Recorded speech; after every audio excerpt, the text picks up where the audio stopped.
The galaxy was ancient.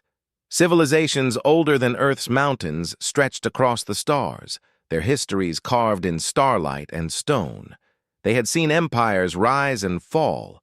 They had seen young species burn too bright, too fast, and vanish into silence. And when humanity arrived, fragile bodies of flesh, short lives measured in heartbeats, they laughed. In the chambers of the Intergalactic Council, the voices of 100 worlds rose and fell like thunder. The chamber itself was vast, carved into a hollowed asteroid and lined with crystal that shimmered with alien colors. Here the powerful gathered, towering reptilian warlords, beings of living light, insectoid queens with jeweled carapaces. Their languages blended into a storm of sound. Yet one thread was always the same, mockery aimed at the humans. The Zathari High Lord leaned forward, his scales black as polished stone, his voice a growl that carried across the hall. They are children, weak, impulsive, guided by emotion, instead of wisdom.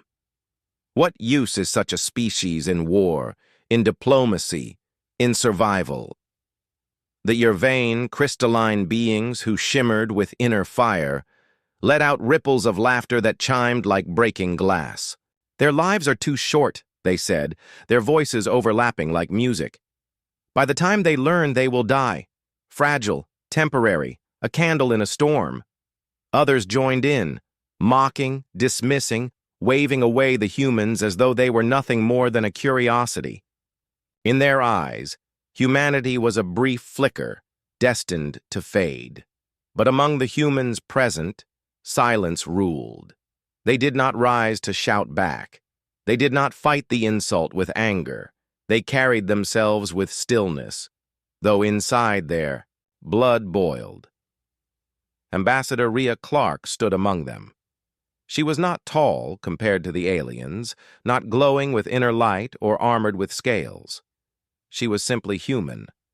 Dark hair tied back, sharp eyes burning with the kind of fire no alien had ever seen.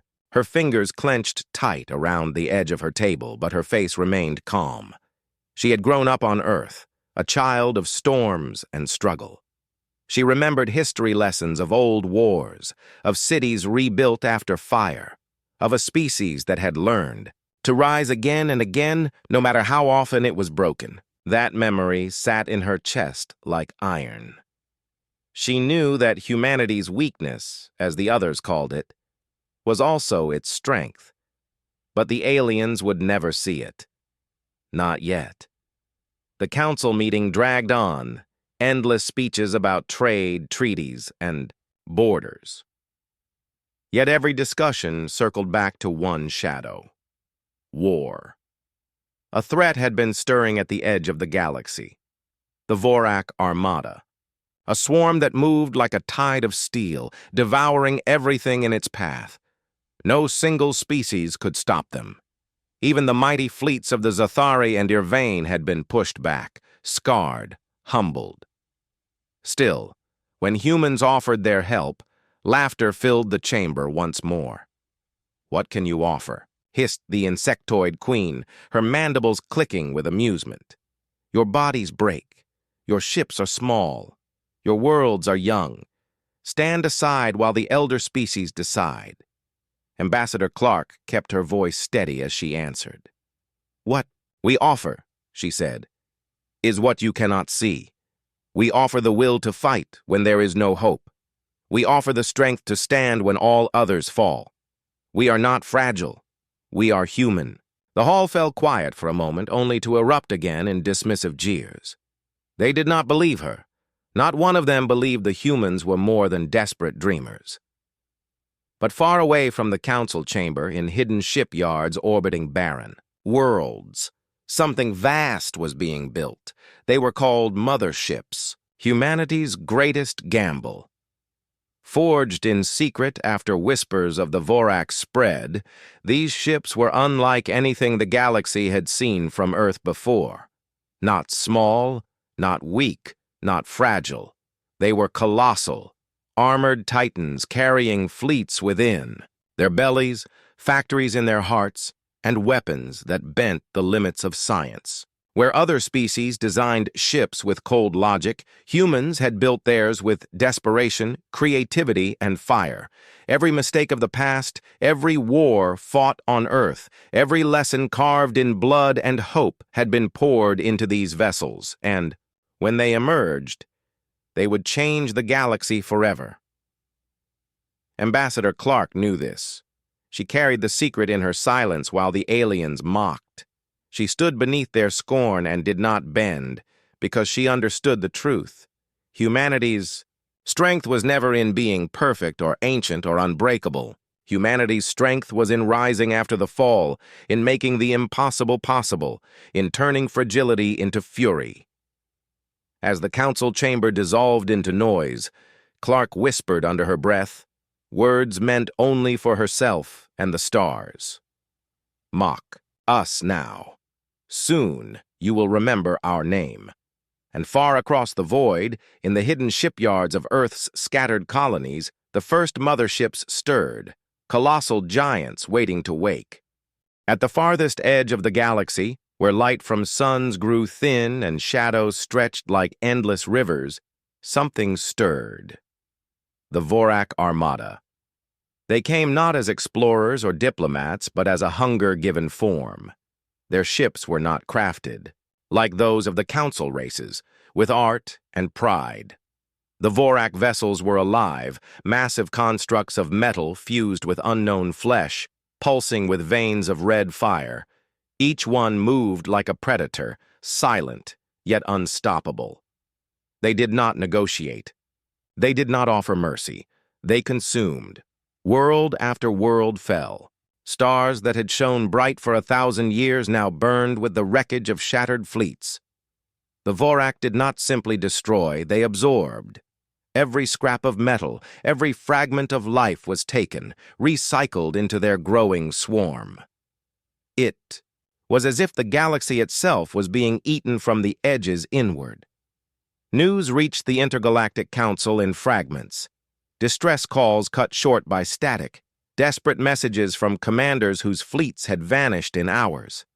Even the proud Zathari warlords, whose fleets were famed for their brutal strength, returned in silence after their first battle, their scales dulled with shame. The crystalline Irvain, who had once laughed at human fragility, spoke in hushed voices, their chiming tones trembling like cracked glass. The swarm adapts, they admitted. Every tactic we use, they learn. Every weapon we fire, they bend against us. How can any stand against them? Fear spread in the council chamber, like a plague. For the first time in centuries, the elder species knew dread. Yet still, when the humans spoke, the others scoffed. Captain Elias Kane of Earth's fleet sat in the chamber's back rows, listening. He was not an ambassador, but a soldier, brought to watch, to wait, to be dismissed.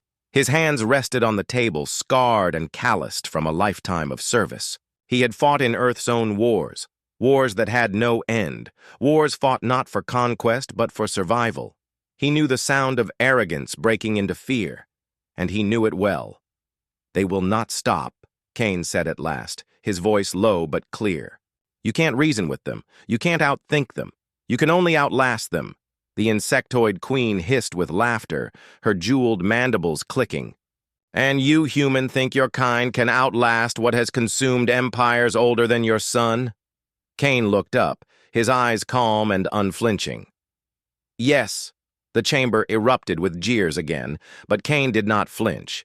He remembered Earth's history. Humanity had been cornered by famine, crushed by empires, scorched by bombs, drowned by storms, and every time they had risen again. The swarm was only another storm.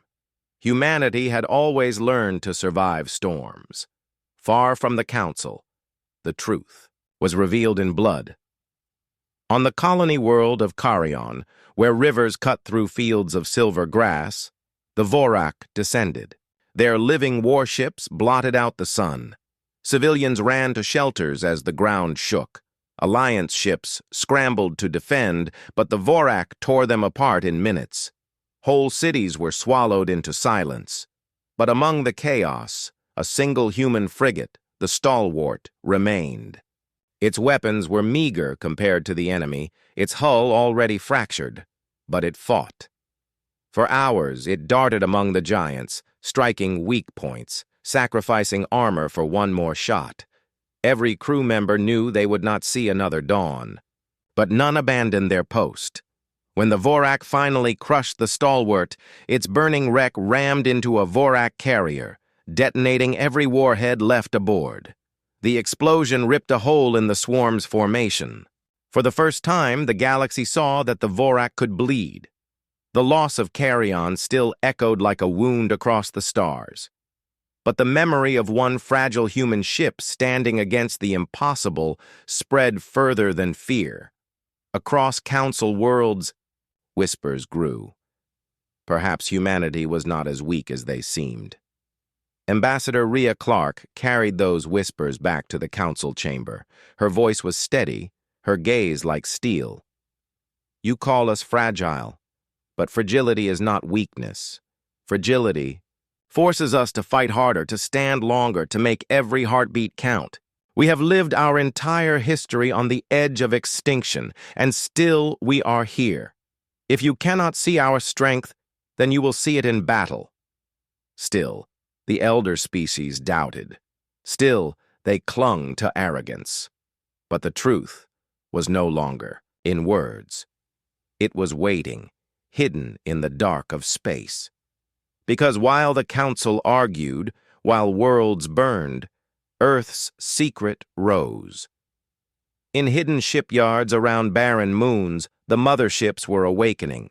They were not sleek or beautiful like alien crafts. They were brutal, forged from desperation and genius. Titanic silhouettes against starlight. Each one was a city of war, carrying thousands within its armored walls. Factories, hangars, weapons, everything humanity had ever learned about survival was inside those giants. They were hope-given steel. Captain Elias Kane stood aboard the first of them, the Resolute Dawn, as it hummed with power. He placed his hand on the railing and whispered, almost to himself, "Let them come." The swarm was approaching. The galaxy trembled. The council was divided. But humanity, mocked as fragile, prepared to stand. And in the silence of space, the motherships waited, like sleeping gods ready to rise. The stars above the colony world Vera glowed crimson, their light scattering across a swirling nebula that stretched like a great scar in space. Beneath that blood-red sky, fleets gathered. The alien armadas shimmered with colors, their ships shaped like spears, crystals, and flowing wings. They waited in silence, unsure, their commanders torn between fear and pride. At the center of it all, humanity's motherships arrived. The Resolute Dawn, the Aegis of Dawn, and the Iron Resolve broke from hyperspace like titans awakened from sleep. They were colossal, each one a floating city of war. Their armored hulls shone silver and black, marked with the scars of human engineering, rough, strong, built not for beauty, but survival. And within them beat the hearts of thousands, of men and women who had sworn to fight, no matter the cost. The aliens stared in disbelief. They had mocked humanity as fragile, yet here stood ships larger and heavier than most of their own flagships. The motherships carried smaller frigates within, swarms of fighters ready to pour into battle. But more than weapons, they carried something else: determination. On the bridge of the Resolute Dawn, Captain Elias Kane stood tall, his eyes locked on the crimson nebula ahead. His face was marked with years of struggle, and his voice carried the calm of someone who had seen war before. Around him, officers worked with quiet focus, their hands moving over glowing controls. Kane spoke softly, but every word was sharp. "They think we are fragile. That is our advantage. Let them believe it. Let them underestimate us." The crew nodded. They had heard it too many times. fragile, reckless, short-lived. But in their hearts, those words were no insult. They were fuel. Humanity had never been strong because of size or perfection. Humanity was strong because it refused to die. Moments later, alarms rang across the fleet. The Vorak had arrived. From the depths of the nebula, the swarm emerged. Their ships were not shaped with care, but grown like nightmares. Massive dreadnoughts pulsed with red veins, their hulls shifting as if alive. Smaller, razor-winged craft darted like hunting insects. The void shivered as the swarms spread across the stars, blotting out the light of distant suns. Fear rippled through the alien fleets. Some commanders ordered retreat, others tightened formation, but humanity held steady. Kane's voice broke through the silence of his bridge. "All ships, prepare for engagement. We stand." The motherships roared to life. Fighters burst from their hangars like swarms of sparks, weaving into tight formations. Cannons charged, missiles locked. The great engines hummed as the motherships advanced, refusing to yield even an inch of space. The first clash was brutal. Vorak ships descended in a storm, slamming into human fighters, tearing apart alien cruisers. Explosions flared like dying. Stars! Wreckage spinning into the nebula, yet the motherships endured. "Target their leaders," Kane ordered. "Strike the rhythm, not the noise." It was a lesson born of humanity's history. In every war, chaos was the enemy. But chaos had a pattern, if you learned to hear it.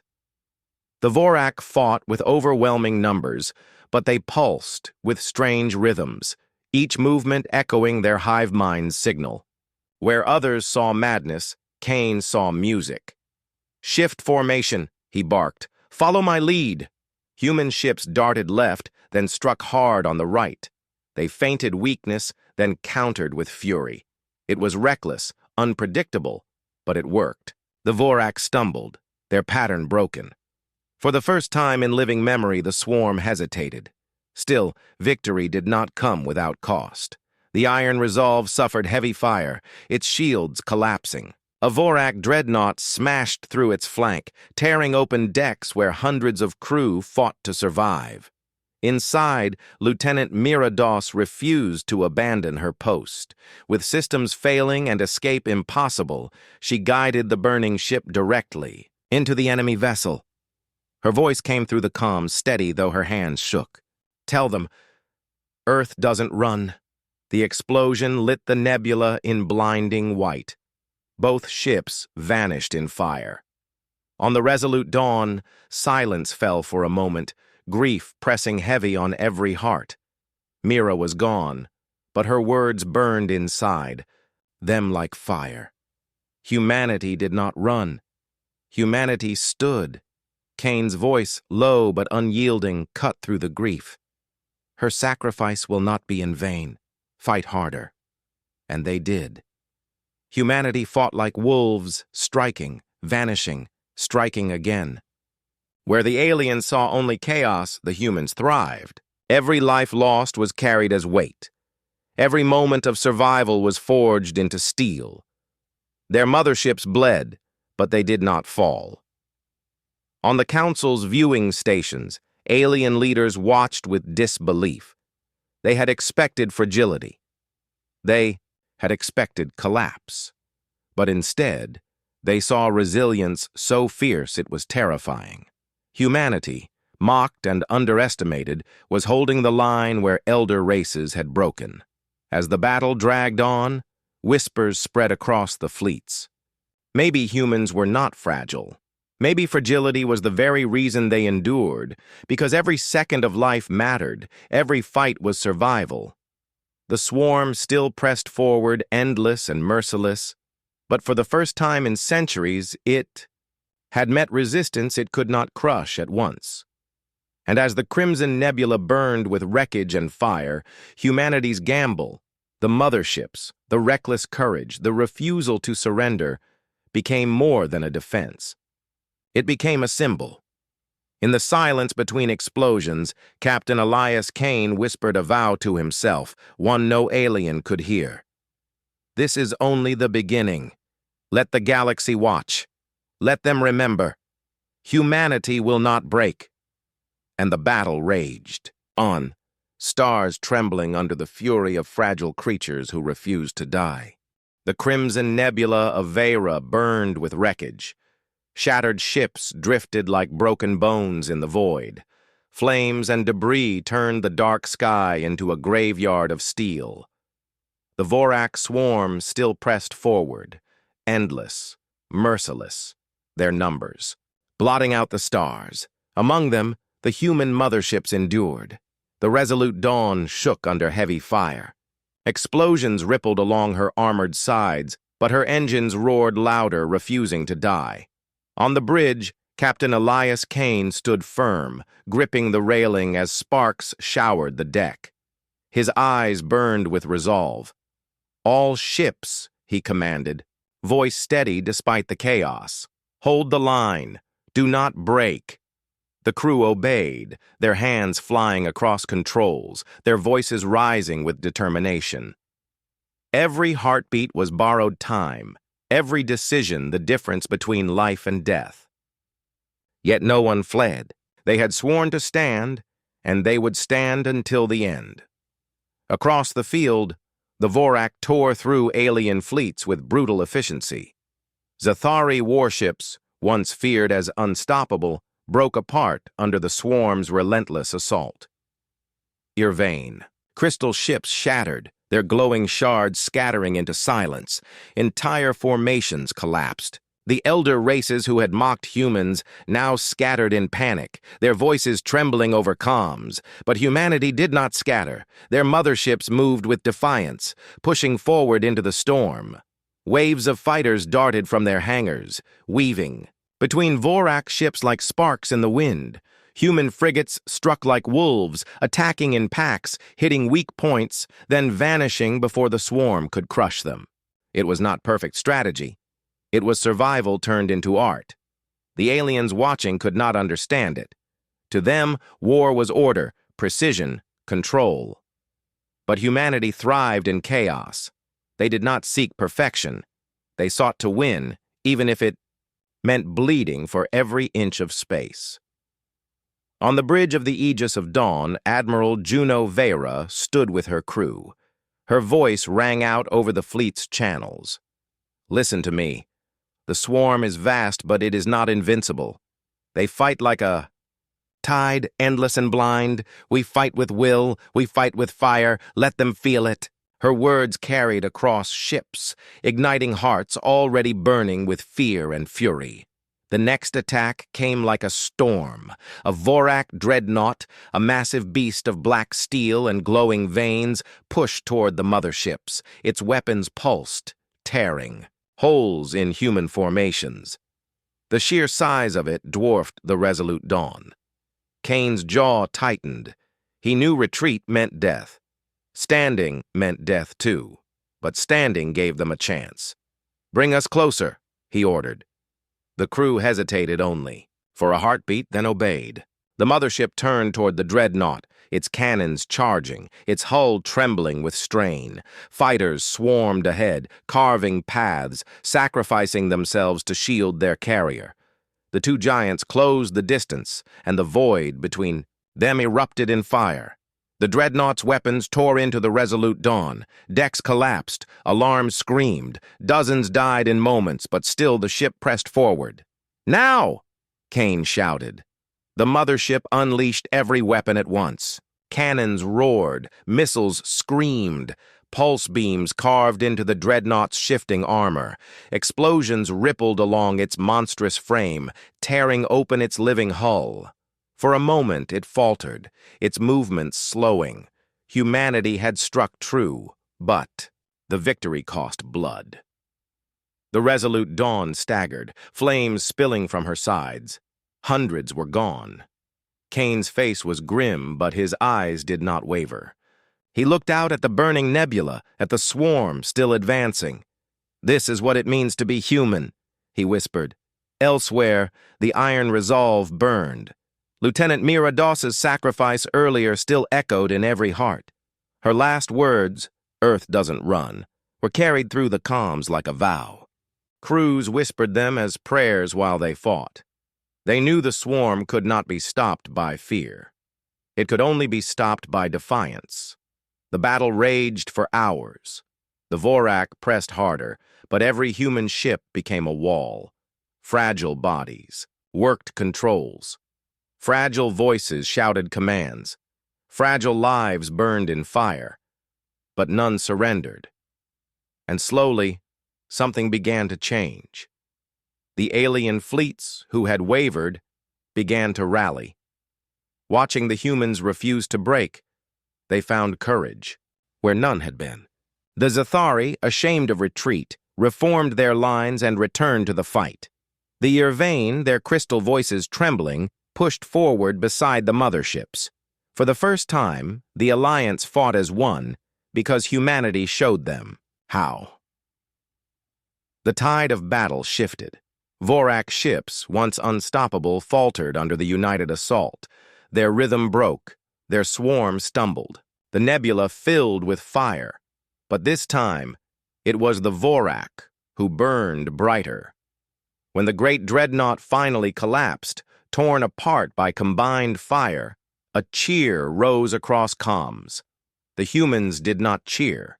Their losses were too heavy, their grief too raw. But in their silence there was strength. They had stood. They had endured. On the Council's viewing stations, the elder species watched in stunned silence. For centuries they had called humanity fragile. Now they saw truth. Fragility was not weakness. Fragility gave humans their fire. Fragility forced them to fight harder, to stand longer, to turn despair into defiance. The Vorak would return. The war was far from over. But in the burning skies of Vera, the galaxy saw something it had never believed possible. Humanity had not only fought the swarm, they had led the fight. And in that moment, the universe began to fear the very species it had mocked. The battle for Vera was over, but the scars remained. The crimson nebula still glowed with wreckage, burning husks of ships, drifting bodies, silent echoes of war. The Vorak swarm had been pushed back but not destroyed. Humanity and its allies had survived, yet at a terrible cost. On board the Resolute Dawn, the halls were filled with the smell of smoke and metal. Crews worked tirelessly to seal ruptured decks, carrying wounded comrades on stretchers. The voices of the injured filled the corridors, cries mixed with orders, and yet the ship still lived. Captain Elias Kane walked slowly through the damaged halls. His uniform was torn, his face marked with soot. Every soldier who passed him straightened. Even if blood stained their uniforms, even if they limped. They drew strength from him, but Kane carried their grief. He saw the empty stations where officers once stood. He remembered the names of those who had fallen. Lieutenant Mira Doss's sacrifice weighed heaviest. She had given her life to Rami, the iron resolve into the Vorak dreadnought.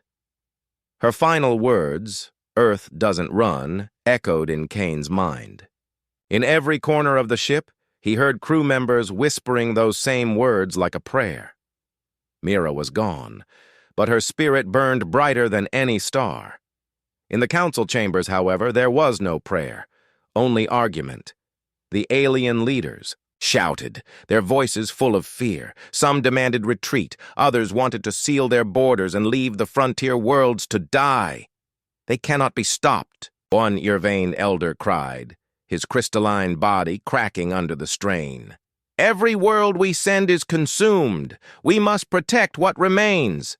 The Zathari warlords slammed their fists against the table. "Retreat is weakness. If we surrender the frontier, the swarm will grow stronger. Better to die fighting." Human Ambassador Rhea Clark stood silent, listening. She saw through their words. The elder species were not united. Their fear blinded them, and their pride chained them. They had forgotten what it meant to fight for survival itself. At last, Clark rose. Her voice was steady, but her eyes blazed. You call humanity fragile. Yet when your fleets broke, it was humans who held the line. When the swarm crushed your pride, it was humans who stood. We bled. We lost. But we did not run. If you cannot see that, then you are blind. Her words silenced the chamber. The aliens shifted uncomfortably, unable to meet her gaze. Some still doubted, but the seed of truth had been planted. Humanity was no longer a shadow among giants. Meanwhile, the war pressed on. The Vorak returned in wave after wave. Colony worlds burned. Refugees fled across the stars, carrying only memories of their homes. Human ships rushed to defend them, even when outnumbered. Again and again they fought, not for glory, but for lives. The price grew heavier. On the colony world of Draenos, the Valiant Star, a human cruiser, fought alone to shield fleeing transports. Its captain, Auric Monroe, knew escape was impossible. He sent his crew away on shuttles, staying behind to guide the burning ship. His final transmission was calm, almost gentle. Tell them we bought them time. The cruiser detonated, taking half a Vorak formation with it. Thousands of lives were saved that day, but the galaxy mourned the man who gave his own. Stories like this spread. Human courage became legend. For every ship that fell, for every soldier lost, the fire of defiance grew stronger. Humanity was bleeding, but the galaxy began to see their blood was not weakness. It was a promise. Yet inside every victory, grief lingered. Families wept in silence. Ships returned with fewer crew than they left. Kane stood on the bridge of the resolute dawn, night after night, staring into the stars, knowing the names of those who would never return. He carried their memory like armor, but it weighed heavy on his soul. One evening, as the ship drifted in orbit above a refugee world, Kane found himself in the observation deck. The stars stretched endlessly, cold and distant. He thought of Mira, of Eric, of all the nameless who had fallen. He thought of Earth itself, small and fragile, yet unbroken. Admiral Juno Vera joined him, her face lined with exhaustion. She stood in silence for a long time before speaking. How many more can we lose before we break? Kane's answer was quiet, but unshaken. As many as it takes. That is what it means to be human. We carry our dead with us. They do not weaken us. They make us stronger.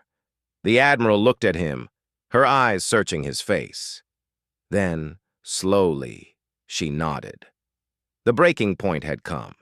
Humanity had lost ships, soldiers, and worlds. The galaxy had watched them bleed, but the Vorak had not. 1. Every sacrifice had carved a truth deeper into the stars. Humanity would not bow. Across the galaxy, whispers turned to belief. The fragile species from the blue world had stood against the storm. And though they bent, though they bled, they did not break. The universe began to understand. The more humanity was wounded, the harder it fought. And in the dark silence of space, the mothership stirred again, ready to rise into fire once more. The war dragged on like an endless storm. Every star system felt the shadow of the Vorak. Their hive fleets spread across space, devouring everything in their path. Even the bravest warriors of the Alliance began to doubt. Some worlds whispered that no one could stop the swarm. But on the resolute dawn, a spark of hope was found. Deep in the warship's intelligence chamber, screens glowed with stolen data. Hours of intercepted Vorak transmissions flickered across the walls. Human code breakers worked without rest, their eyes bloodshot, their minds sharp with desperation. They searched for something, anything, that could give them an edge. Dr. Aaron. Holt, a scientist with silver hair and tired eyes, leaned over the console. He had spent weeks studying the swarm. His fingers shook as he ran the last sequence of code. Suddenly, the screen lit up with patterns, strange rhythms in the Vorax communications. "They are not chaos," Holt whispered. "They are one mind, and every mind has a flaw." Captain Elias Kane stepped forward, his voice steady. "What flaw?" Holt turned, excitement and fear in his eyes. "Their hive isn't perfect. It relies on pulses, energy signals that bind the swarm together. If we cut those signals, even for a moment, the swarm breaks apart. They become blind, alone." The chamber fell silent. It was more than hope. It was a weapon. Ambassador Rhea. Clark listened carefully. "If that is true, we could finally fight them on our terms. Not against a hive, but against scattered creatures." But Holt's expression darkened. "There is one problem. The source of those signals lies deep in their territory, in the heart of the hive nexus. No Alliance fleet has ever reached that far and survived." The words hung heavy in the air. To strike the nexus meant flying into the jaws of death. Still, Kane did not hesitate. "Then that is where we go." The council resisted. Fearful voices rose again, demanding caution. The elder species claimed the plan was madness, suicide. They argued that humans were reckless, driven by emotion, not logic. But the memory of Mira Doss and Auric Monroe still burned in their minds. Humanity had shown again and again that they were willing to bleed for others. Slowly, some of the younger races began to speak in support. Finally, Admiral Juno Vera slammed her hand on the table. "If the humans have found the weakness, then we must strike it. If we do not, we will all fall." For the first time, the Council voted with humanity. The mission was born. Codename: Operation Starbreaker. Preparation began at once. Shipyards glowed with furious work. Motherships were reforged, their scars patched with steel and fire. Crews trained day and night. Refugees volunteered as soldiers, determined to protect the galaxy that had already lost too much. On the resolute dawn, Kane stood before his crew. His voice carried through every deck. "We go into the dark. We go where no one has returned. Many of us will not come back. But if we succeed, the galaxy will breathe free. If we fail, there will be no one left to remember us. So we do not fail. Not now. Not ever." Every voice on the ship roared back. "Not ever!" The galaxy watched humanity prepare, and for the first time, they did not see fragility. They saw fire. The fleet assembled near a dying star. Hundreds of ships, some human, some alien, stood together in formation. Yet at the heart of it all were the human motherships, vast giants scarred by countless battles. Their engines glowed like suns. Their presence was enough to make even the elder races fall silent in awe. Ambassador Clark stood on the bridge beside Kane. She looked at the stars, her face calm, but her heart racing. "Do you ever feel we are too small for this war?" Kane glanced at her, his voice steady. "Every day. And yet here we are." She smiled faintly. Humanity's strength was not in size, nor in numbers, but in refusing to bow. The fleet jumped. The stars stretched and vanished, replaced by the swirling storms of Vorax space. Here the skies were blood-red, filled with shadow. Broken worlds floated as husks, stripped of life. Everywhere the faint hum of the swarm echoed like whispers in the dark. The hive nexus loomed ahead. A massive living structure, pulsing with energy, half organic and half metal. It glowed like a heart beating in the void. The Vorak were waiting. From the shadows, fleets emerged, endless swarms of living ships, their claws glowing with plasma fire. The void erupted with screams of energy. The battle began. The motherships unleashed their fury. Beams of light cut through the darkness. Fighters swarmed like sparks across the sky. Human voices shouted through comms, steady and fierce. The Alliance, fought side by side, but the Vorak kept coming. On the bridge of the Resolute Dawn, Kane stood unflinching. "Hold the line! Push forward! We get to that nexus, or we die trying!" Explosions shook the ship, hulls cracked, lives were lost. Yet the fleet pressed on, carving a path of fire through the swarm. Then at last, Holt's voice broke through. "I have the Nexus core in range! Give me one clear shot!" Every ship focused fire. Beams lanced forward, tearing open the hive's flesh. The Nexus screamed, its energy pulses flickering. For a moment, the swarm faltered. Alien warlords gasped. Soldiers cheered. Humanity did not waste the chance. Kane's eyes burned with determination. "This is it. For every world they took, for every soul we lost, fire!" The motherships unleashed their full power. Light brighter than stars tore into the hive nexus. The pulses shattered. The swarm began to break apart, ships drifting in confusion, their unity undone. Hope roared across the battlefield. For the first time, the impossible seemed within reach, but deep within the hive, something stirred. A presence older, darker, and far more dangerous than the swarm itself. And humanity had just awakened it. The hive nexus cracked apart like a wounded beast. Bright fire spilled across the void, lighting up the broken battlefield.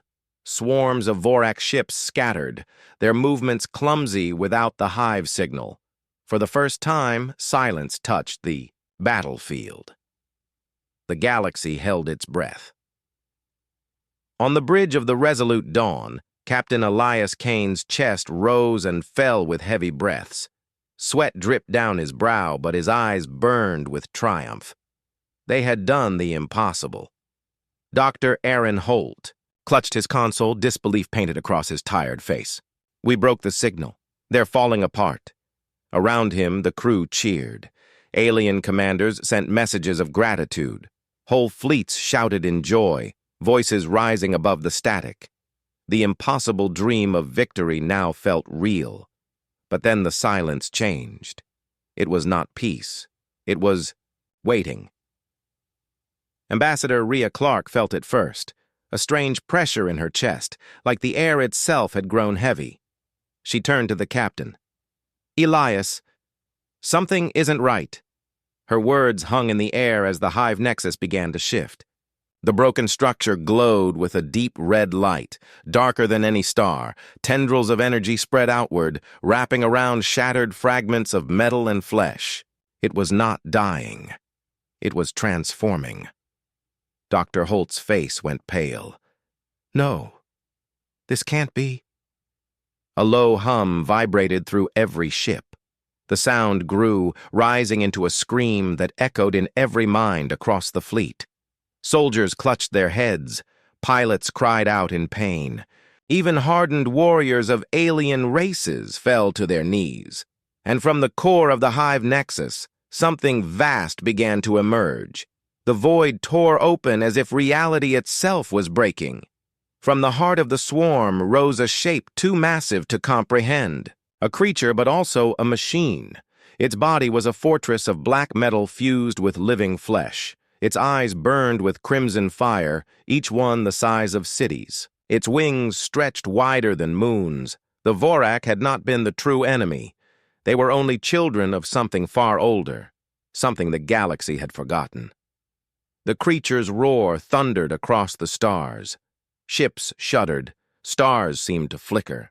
Dr. Holt whispered the words no one wanted to hear. "The Queen? No, more than a queen. This is their origin. The First Mother." Fear spread like fire. The Alliance fleets, already battered, began to falter. Alien voices crackled over comms, panicked and desperate. Some ships tried to retreat. Others froze in terror, but humanity did not freeze. Captain Kane's voice cut through the chaos, sharp as steel. "Hold steady! We've come too far to fall now!" His crew obeyed, their fear swallowed by his certainty. For years, the galaxy had called humanity fragile. Yet here, at the edge of oblivion, it was humanity that refused to bow. The First Mother raised her clawed arms. From her body poured new swarms, creatures larger and stronger than before. They screamed as they launched toward the fleet, tearing through anything in their path. Explosions filled the void. A dozen Alliance ships were ripped apart in moments. Screams filled the comms. Ambassador Clark gripped the edge of the console, her voice breaking. "We can't fight this. Not like this." But Dr. Holt's eyes blazed with sudden clarity. "No, we can't kill her by force, but maybe we don't have to." Kane turned sharply. "Explain." "The pulses," Holt said quickly, his voice shaking with both fear and hope. "We disrupted them once. But this thing, it's more than the hive. It is the hive. If we can overload the signal, not just cut it, but turn it against her, she might tear herself apart." Ambassador Clark looked at him, eyes wide. "That means feeding energy into her core, enough to burn her from within." Kane understood at once. It would take sacrifice. He stared at the towering monster filling the stars. His voice dropped, heavy with the weight of command. "Then we'll give her everything we've got." The call went out. Human motherships, scarred and broken, began to reposition. Their captains knew what Kane intended. None hesitated. Alien commanders were stunned. "Humans, you'll destroy yourselves," one shouted. But Admiral Juno Vera replied with steady fire in her voice. "Better to burn once with purpose than to die slowly in fear." The humans began the charge. The motherships, those giants of steel and fire, lit their engines brighter than suns. They moved as one, forming a spear aimed at the heart of the First Mother. Fighters swarmed to protect them, giving their lives in desperate maneuvers. On the resolute dawn, Kane gave the order. "Power all reactors. Feed everything into the pulse cannon." The crew obeyed, no hesitation in their eyes. They knew this might be their last act, but they would not let the galaxy fall. The First Mother roared, sensing the threat. Her claws swung, tearing through ships like paper. Whole fleets burned, but the motherships pressed on. Ambassador Clark's hands trembled, but her voice was steady. "If this works, humanity will not be remembered as fragile. We'll be remembered as fire." Dr. Holt's fingers raced across the controls. "Almost ready. Almost." The resolute dawn shook violently. Hull alarms screamed. Fires spread across the decks. Still, no one abandoned their post. Then Holt shouted, "Now!" Kane slammed his fist down. "Fire!" The motherships released everything. A storm of energy, brighter than any sun, lanced into the First Mother's core.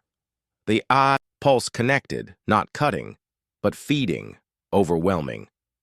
The monster screamed, a sound so vast it made entire fleets tremble. Its body writhed, its own hive signal turning against it.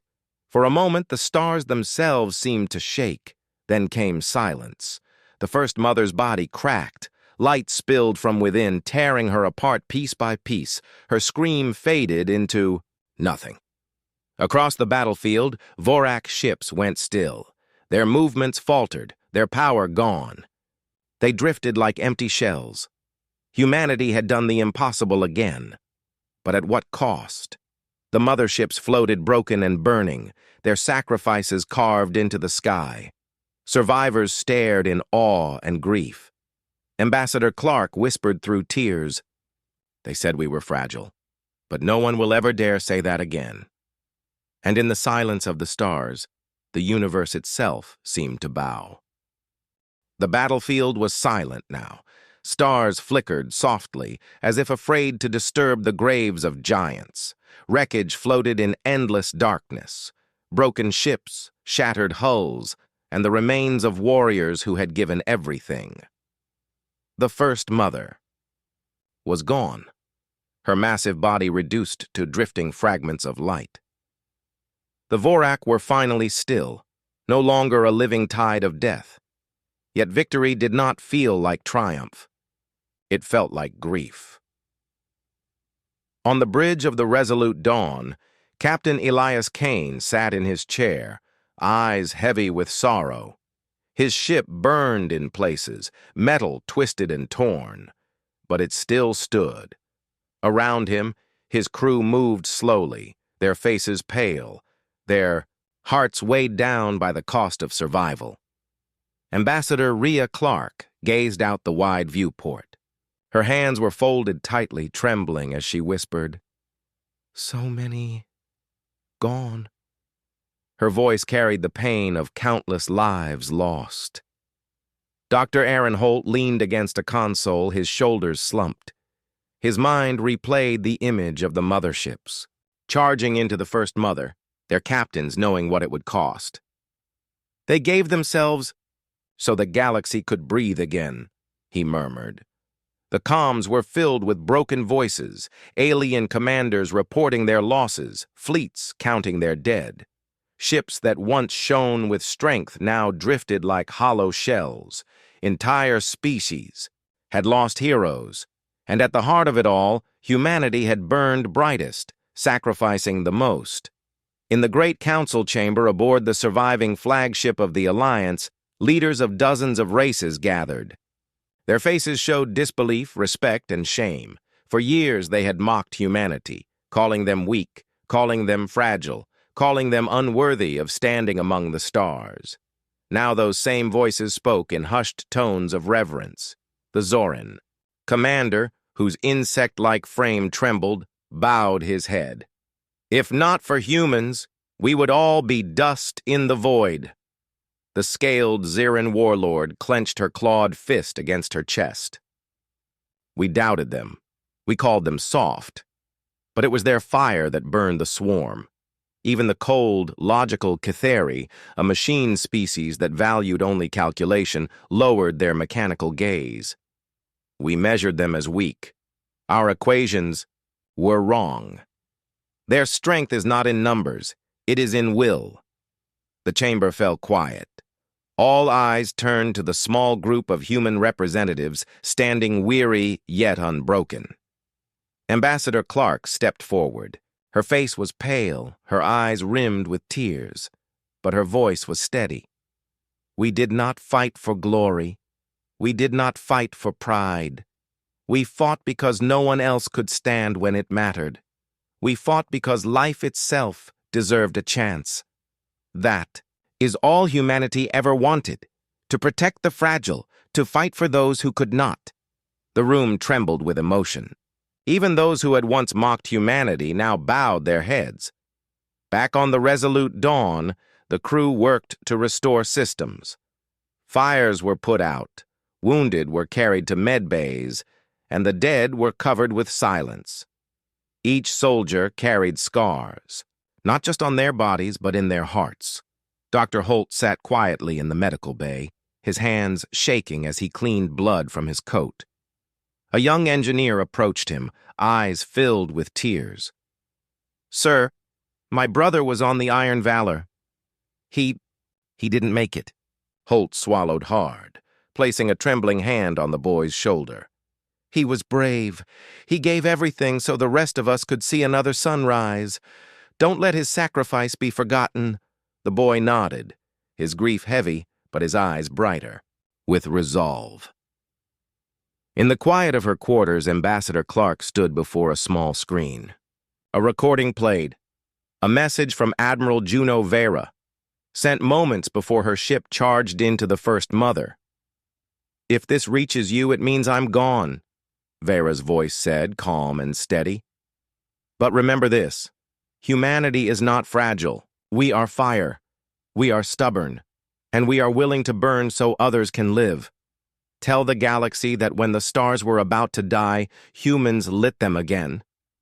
The message ended.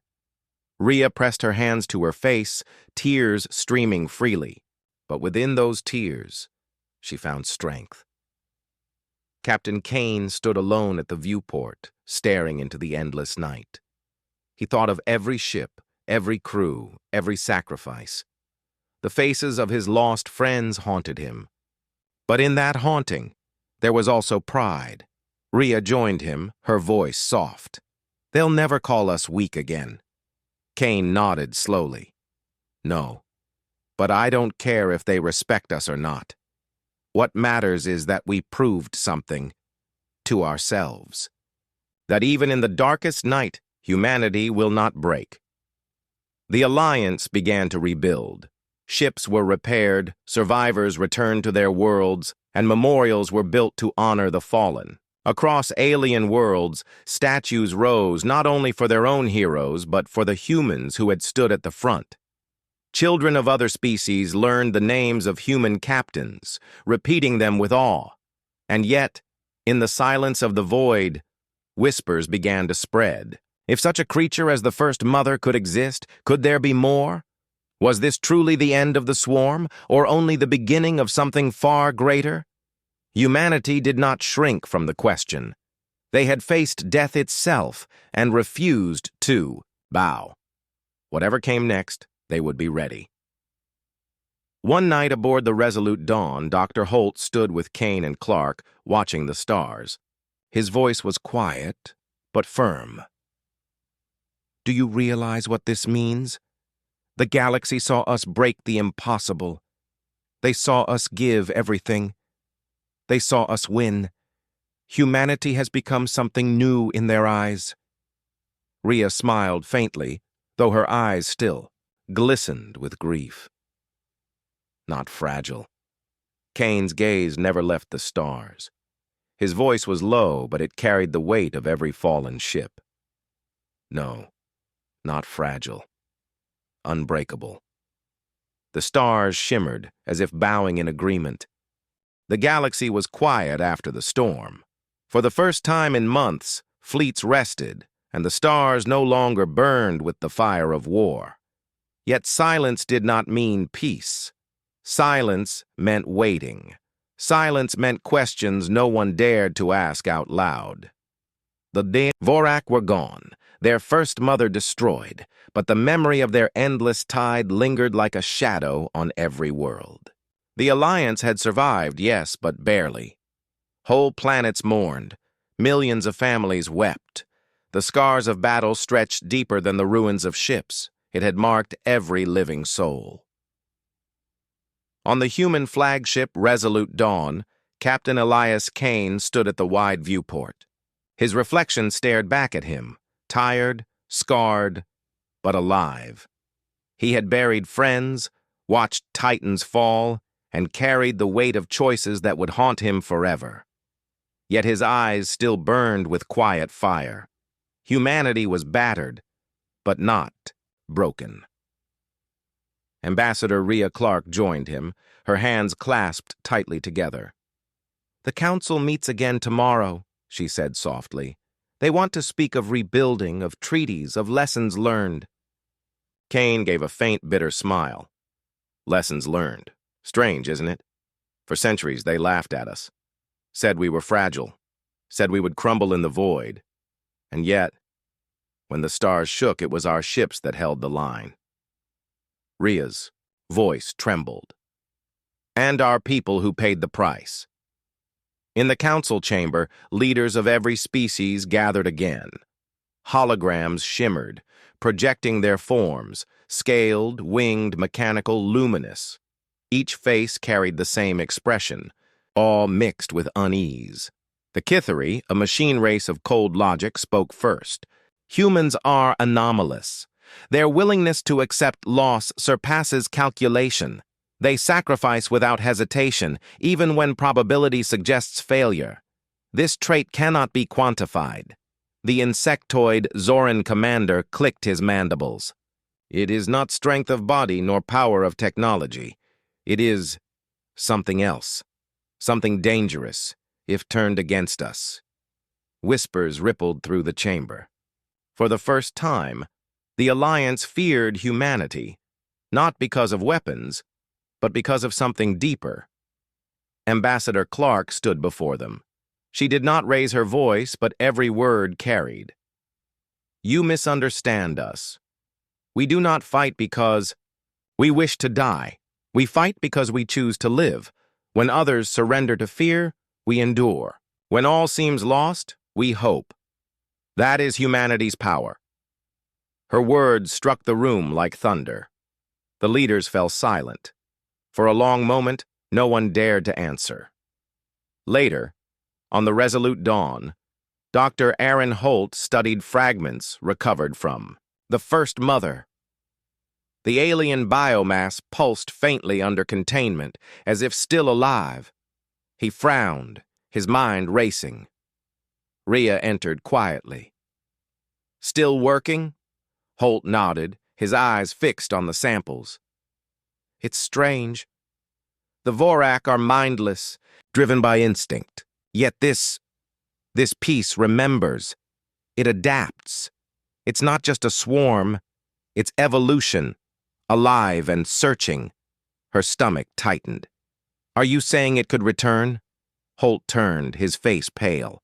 I'm saying it's not over. The first. Mother was only one voice. Somewhere out there others might be listening. The warning came days later. Scout ships at the edge of the Perseus Rift detected strange signals. Not ships, not armies. Something larger, something moving in the dark between stars. Panic spread through the council. Many called for retreat, for hiding behind planetary shields, for isolation. But it was humanity that stood and said no. Captain Kane addressed the fleet. His voice was calm, steady, unshaken. We do not run. We do not hide. If the galaxy must face another storm, we will meet it together. Humanity will not bow to fear. The Alliance watched closely as humanity prepared. Ships were repaired, but more than that, motherships were rebuilt. Not larger, not stronger, but smarter. New tactics were tested, new strategies formed. Humans trained relentlessly, but not only in war, they trained in unity, in trust, in refusing despair. Other species began to follow. They copied human ways of fighting, human ways of standing together. What had once been mocked now became a beacon. On the night before the next encounter, Kane, Rhea, and Holt stood together at the viewport. The stars stretched endlessly, beautiful and terrifying. Holt broke the silence. Do you ever wonder why? Us? Why humans? Out of all the species in the galaxy, why are we the ones who endure? Kane smiled faintly, though there was sadness in his eyes. Because when the universe knocks us down, we get back up. And when it knocks us down again, we still get back up. That's who we are. Rhea's voice was soft, but full of strength. And that's what the galaxy has seen now. They thought we were fragile, but they were wrong. The signals grew stronger. The stars trembled once more. The new storm approached. This time, the Alliance did not stand apart. They looked to humanity, not with doubt, but with faith. Ships of every shape and color aligned beside human motherships. Armies once divided, now prepared as one. For the first time in history, the galaxy did not mock Earth's children. It followed them. As the darkness thickened beyond the stars, Kane gave the final order. His voice was steady, carrying across every ship, every world. Remember this: humanity is not fragile. Humanity is the fire in the night, and as long as that fire burns, the universe will never fall to darkness again. The fleet surged forward, engines blazing like suns, and in that moment every star seemed to bow, as if the heavens themselves had learned to fear the unbreakable will of humankind.